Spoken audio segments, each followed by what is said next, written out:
Hello and welcome to Prime Time Football, Monday Night Football Edition, Jaguars versus Chiefs. And my storyline for this game is, are they legit? Because it's going to cover one of our matchups, but also the story of Chiefs offense and Jaguars as a whole team and their defense. So let's start with the Chiefs and their offense, because last week we've seen them kind of really stepping on opponent's throat and really choke them out for a huge gains.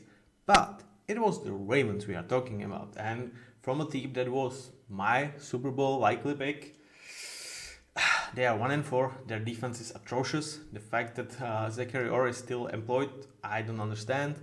And yeah, it's a lot of injuries on the defense, but still, they just don't play well. So, are they legit? Is this the comeback of Chiefs? Not air raid offense, but the offense is going to deliver 300 yards from the air at any given opponent? I don't know. But this game might provide us with some answers, because Jaguars defense, they ain't slacking. They are really damn good defense this year. Their defensive line finally is what we hoped this could be. Trevor Walker, Josh Heinzel, Eric Armstrong and other guys. Yeah, it delivers. But are Jaguars actually a bit more? Are they playoff contenders? Are they potential division winners? Though with Indiana Colts, it's going to be hard, but they look good so far, and it still happens without really employment of their two biggest stars, at least by the namesake, in Brian Thomas Jr. and Travis Hunter. So this game is going to tell us a lot. Can Jaguars beat Super Bowl potential winning team? That would help them a lot and really put them on the map. So let's talk matchups. And we start with the one that was, how to say it, that was the one that inspired this storyline. And it's Brenton Strange versus Nick Bolton. Because let's start with Nick. As you can see, I was not a huge favorite of this extension. I think Nick Bolton is tremendous player. That was never a doubt in my mind, though he is not a wide receiver. Sorry for that, Nick. I should improve that. He's obviously a linebacker.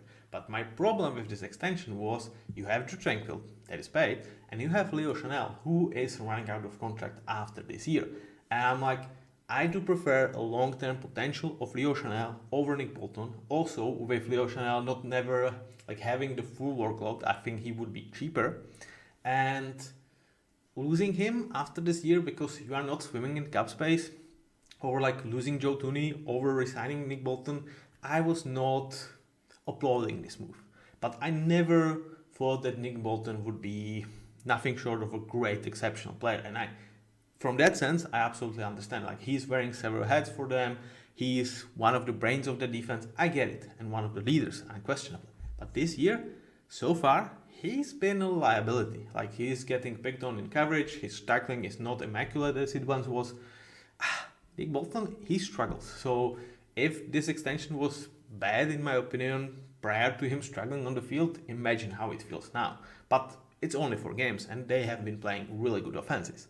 Now, this game, again, could show you, should we really have these concerns about who Nick Bolton is as a player?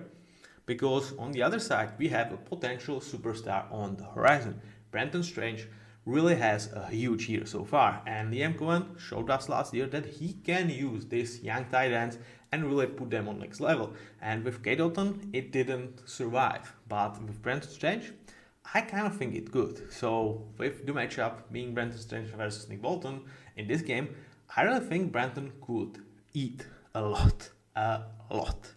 So now, for the next matchup, I'm going to go with one that I'm not sure it's going to happen, because as of right now, we are not sure if Trevor Walker is going to play or not. Some reports suggested it's very unlikely. Some said, okay, he had limited participation and it's a really game time decision.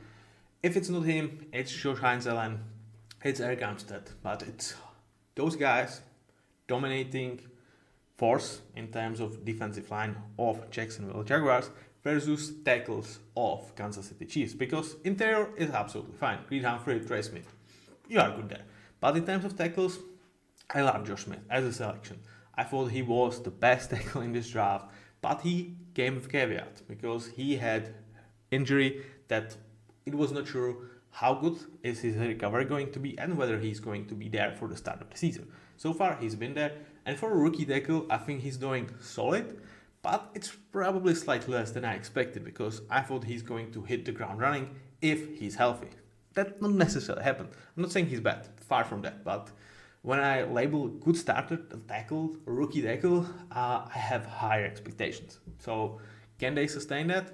And especially because Josh Simmons, like not necessarily playing super great, is still the better out of those tackles because John Taylor on the other side, he is a problem, and I will be shocked. I will be shocked if he's here for the 2026 campaign because they have options to cut him and save a lot of money. So trenches, they are definitely going to matter, and I wish we get to see Trevor Walker, not because I am a Jaguars fan or because I hate Chiefs, nothing of that is true actually, but I just want to see this game to be as competitive as possible, and I think Trevor Walker would be a huge part of that, because as we talk about the Chiefs offense, it's still really harm in the air only. Running game still atrocious, and Trevor Walker, for as I would say disappointing he is as like a pass rusher that we hoped he could be,